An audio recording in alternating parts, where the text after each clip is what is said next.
There are a bunch of other things in the world of movie news and entertainment news that we don't have time to make main topics, but I want to make sure you guys get caught up to date with what's going on. So here's today's installment of the movie news feed. Check it out.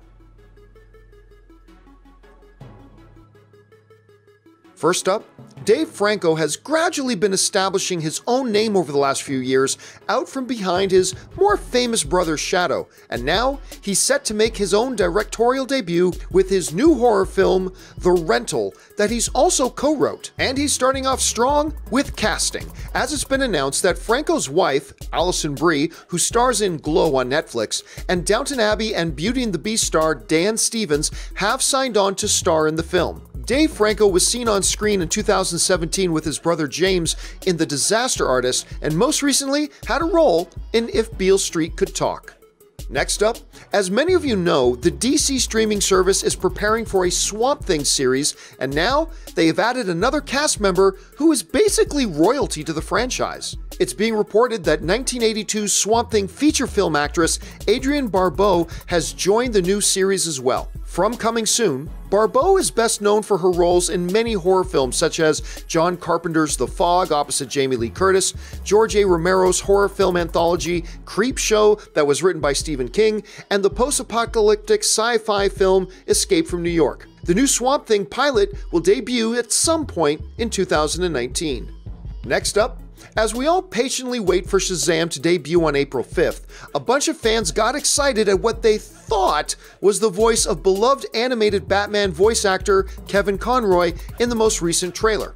However, it turns out that wasn't him. From comicbook.com, there's a scene in the clip where the transformed Billy Batson tosses a large Batman doll, which then utters the phrase, "I am Batman." Many fans thought the voice belonged to the seminal Batman voice actor Kevin Conroy, but director David Sandberg made it clear that there's a new person voicing the character. That person is the movie's sound supervisor, Bill Dean. I'm sure he'll sound great anyway. Next up, it's been 8 years since Harry Potter star Daniel Radcliffe last wore the glasses and lightning scar in one of the most popular film franchises of all time. In that time, he certainly kept himself busy, but never in anything that would be considered a blockbuster or a major franchise. Why? Radcliffe explained in a recent interview that he doesn't purposefully avoid big projects.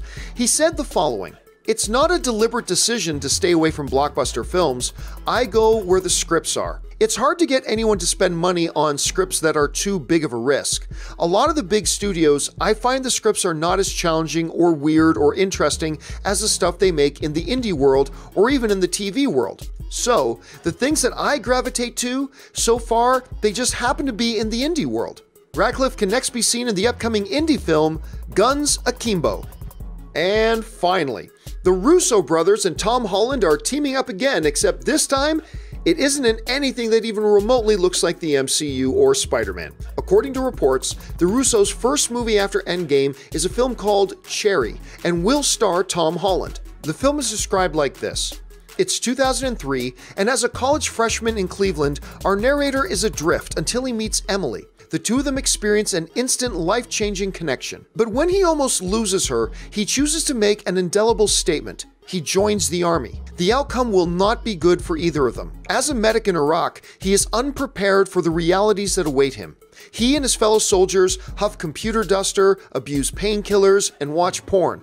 Many of them die. When he comes home, his PTSD is profound. As the opioid crisis sweeps through the Midwest, it drags both him and Emily along with it. As their addiction worsens, and with their money drying up, he stumbles into what seems like the only possible solution: robbing banks." Cherry is set to begin production this summer. And that'll do it for today's installment of the Movie News Feed.